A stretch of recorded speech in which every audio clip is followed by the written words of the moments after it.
모처럼 화창한 휴일 나들이객이 늘면서 크고 작은 교통사고도 잇따랐습니다. 충남 아산에선 무면허 10대가 몰던 차량이 사고를 내면서 마주오던 택시기사가 숨졌습니다. 김민준 기자의 보도입니다. 흰색 승용차 위로 시뻘건 불길과 매캐한 연기가 치솟습니다. 오늘 새벽 4시쯤 충남 아산의 한 왕복 6차선 도로에서 3명이 탑승한 승용차가 중앙분리대를 들이받고 불이 붙은 겁니다. 큰 사고임에도 승용차 운전자와 동승자 2명은 목숨을 건졌지만 맞은편 차선을 달리던 60대 택시기사가 숨졌습니다. 중앙분리대 파편이 맞은편 차선으로 날아가 택시 앞 유리창을 덮친 겁니다. 경찰 조사 결과 사고를 낸 운전자는 10대 남성으로 무면허 상태에서 다른 사람 명의로 빌린 차를 몬 것으로 확인됐습니다. 렌트카는 아마 같이 탄 친구 명의로 빌린 거로 지금 알고 있거든요. 이렇게 황망한 낙하물 사고는 한 해 평균 50여 건에 달합니다. 김태준 기자가 취재했습니다. 은색 철기둥이 운전석 안으로 들어와 있고 창문은 깨졌습니다. 오늘 새벽 4시쯤 충남 아산의 6차선 도로를 주행하던 택시로 철기둥이 날아들어와 60대 운전자가 숨졌습니다. 반대 차로에서 K5 승용차가 중앙분리대를 들이받는 1차 사고가 났는데 이때 파손된 철기둥이 튕겨나와 택시를 덮치는 2차 사고가 난 겁니다. K5 승용차는 사고 직후 화염에 휩싸였지만 운전자와 동승자 등 3명은 탈출했습니다. 단독사고인 줄 알았어요. 그때까지만 해도 택시가 멀리 찢어져 있어서 택시를 발견을 못했어요. 10대 무면허 운전자가 운전하던 렌터카였습니다. 음주는 없었고요. 면허는 지금 무면허로 지금 확인되고 있어요. 속된 말에 1초 정도 차이 나서 막 안 돌아가시는 건데. 지난해 11월에는 달리던 차량 앞으로 새덩이가 날아와 운전자와 동승자가 크게 다치기도 했습니다. 낙하물 사고는 2020년부터 지난해 7월까지 고속도로에서만 238건 발생했는데 연평균 50건에 달합니다. 사고까지 유발시켰는데 맞은편 차량 과실이 당연히 몇 프로고요. 중앙분리대가 부실한 건 아니냐 이런 부분에 대한 수사는 필요해 보입니다. 전문가는 또 도로에서 발생하는 낙하물 사고에 대해서는 관리자 책임을 더 지난해 충남에서 발생한 교통사고 사망자의 30%가량이 오토바이나 자전거 등 이른바 두바퀴차 운전자로 나타났습니다. 충남경찰청 분석 결과 지난해 충남에서 오토바이나 자전거, 개인형 이동장치를 타다 사고로 숨진 운전자는 67명으로 전체 교통사고 사망자 243명의 28.6%였습니다. 경찰은 두바퀴 차 운전자는 과실이 적어도 사망률이 높은 만큼 안전모 등을 착용하고 교통법규를 지켜야 한다며 다른 운전자들의 배려운전도 절실하다고 강조했습니다. 올해 들어 충남에서 교통사고로 숨진 사람이 62명에 달하는 가운데 이번 달에만 17명이 숨진 것으로 집계됐습니다. 이에 따라 충남경찰청은 서산과 논산, 보령 등 사고가 잦은 6개 시군에 경찰 인력을 집중 배치하고 음주운전과 신호위반, 안전벨트 미착용 등 교통법규 위반 행위에 대해 다음 달 9일까지 집중 단속에 나설 방침입니다. 지난 7일 공주에서 역주행 사고로 화물 차량 운전자가 사망하는 등 충남에서 역주행 교통사고 사망자가 올해만 3명 발생했습니다. 경찰에 따르면 2019년부터 현재까지 5년 동안 충남에서 역주행 교통사고는 모두 102건, 사망자는 총 11명 발생했습니다. 이에 충남경찰은 역주행 우려 교차로 73개소를 선정해 올해 연말까지 유도선 등 교통안전시설을 개선할 계획입니다. 오늘 오후 4시 10분쯤 충남 천안시 경부고속도로 하행선 망양휴게소 근처에서 고속버스가 앞서가던 승합차를 들이받았습니다. 이 사고로 승합차에 타고 있던 일가족 7명이 다쳐 병원으로 옮겨졌는데 이 중 9살과 4살 여자아이 2명은 중상이지만 생명에 지장은 없는 것으로 전해졌습니다. 경찰은 정체 구간에서 제때 멈추지 못한 버스가 승합차를 추돌한 것으로 보고 정확한 사고 원인을 조사하고 있습니다. 어제 오전 7시 45분쯤에는 충남 홍성군 갈산터널에서 승합차가 앞서가던 경운기를 들이받아 60대 경운기 운전자가 숨졌고 승합차 운전자도 다쳐 병원으로 옮겨졌습니다. 오늘 오전 10시 반쯤 충남 서산시 응암면의 한 도로에서 일가족이 타고 있던 차량이 빗길에 미끄러져 5m 아래로 추락했습니다. 이 사고로 차에 타고 있던 70대 여성이 숨지고 나머지 2명도 크게 다쳐 병원으로 옮겨졌습니다. 경찰은 목격자 등을 상대로 정확한 사고 원인을 조사하고 있습니다. 한편 이날 서산 일부 지역에는 많은 비가 내린 것으로 전해졌습니다. 오늘 새벽 충남 금산에서 고속도로를 빠져나가던 출근버스가 반대편에서 오는 화물차와 충돌했습니다. 충격으로 버스가 가드레일 아래로 떨어졌고 차량 운전자를 포함해 모두 24명이 부상을 입었는데요. 취재기자 연결해 알아보겠습니다.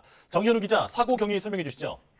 네, 충격으로 휘어진 고속도로 가드레일 바깥으로 빨간색 버스가 옆으로 누워 있습니다. 비탈길에서 앞부분부터 고꾸라지면서 지면과 충돌한 버스는 충격으로 앞 유리창이 완전히 박살난 모습입니다. 오늘 새벽 5시 20분쯤 대전 통영고속도로를 달리던 통근버스가 금산나들목 주변에서 18톤 화물차와 충돌하는 사고가 났습니다. 다친 사람은 모두 24명입니다.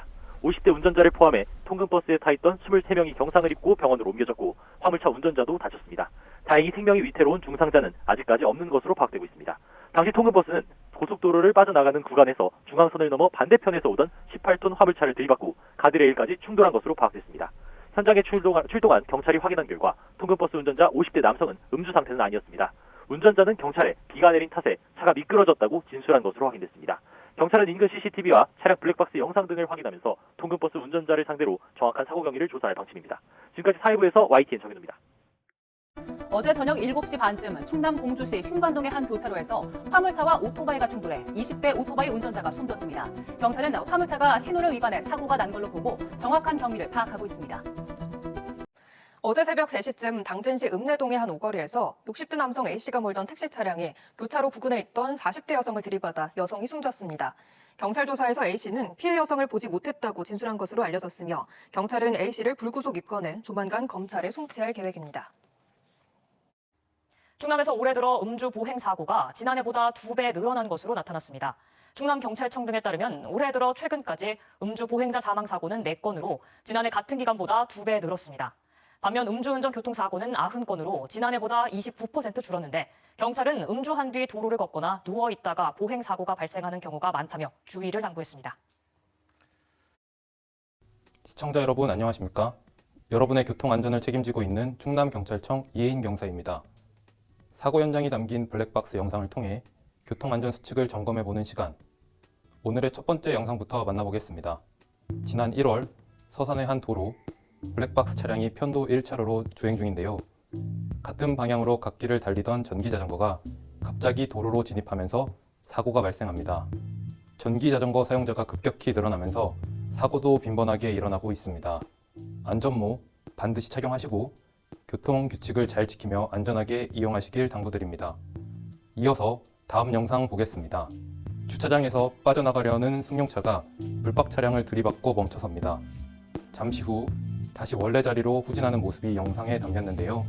영상 속 가해 차량은 사고를 낸 뒤 아무런 조치 없이 현장을 이탈했습니다.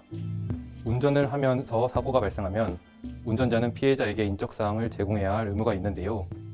이를 하지 않고 현장을 벗어나는 행위는 법에 규정되어 있는 엄연한 범죄라는 사실 잊지 마시길 바랍니다. 계속해서 다음 영상 보시죠. 지난 1월 아침 시간대 보령의 한 도로, 블랙박스 차량이 중앙선을 넘나들며 빠르게 진행 중인데요. 앞서가는 차량을 추월하려는 순간 선행 차량이 좌회전을 하면서 강하게 충돌하는 사고가 발생합니다. 빨리 지나가면 괜찮을 거라는 안이한 생각에 영상에서처럼 중침 추월하는 경우가 많은데요.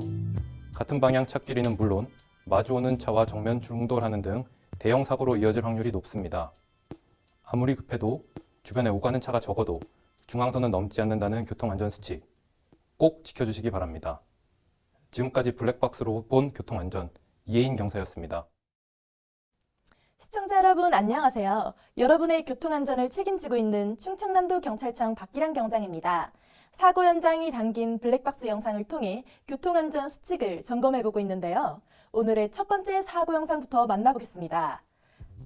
지난 3월 청량의 한 마을길, 블랙박스 차량이 다리를 빠져나가는 순간 좌측에서 진행해오던 오토바이와 충돌하는 사고가 발생합니다. 신호등 없는 교차로에선 교차로 형태별로 통행 우선권이 있는데요. 신호등 없는 교차로에서의 사고 영상 이어서 보겠습니다. 지난 3월 태안의 한 도로, 직진하는 블랙박스 차량과 좌측에서 진행하는 차량이 충돌하는 사고가 발생합니다. 영상에서와 같이 대로와 소로가 교차하는 경우 대로에서 진행 중인 차가 있다면 그 차의 진로를 양보해야 합니다. 신호 없는 교차로 사고를 예방하기 위한 가장 좋은 방법은 서행, 일시정지의 주의를 살피고 통과하는 것입니다. 계속해서 다음 영상 보시죠. 지난해 4월 저녁 시간대 공주의 한 도로, 1차로를 주행 중인 블랙박스 차량이 2차로를 진로를 변경하는데요. 얼마 못 가 앞서가던 경운기를 추돌하는 사고가 발생합니다. 농번기, 농기계 교통사고가 자주 발생하고 있습니다. 주로 일몰 시간 이후 야간에 일어나고 있는데요. 야간 운전의 경우 시야 확보가 어렵고 속도감도 둔해집니다. 농기계 야간 운전을 삼가는 것과 동시에 운전자 여러분의 각별한 주의를 당부드립니다. 지금까지 블랙박스로 본 교통안전 박기란 경장이었습니다.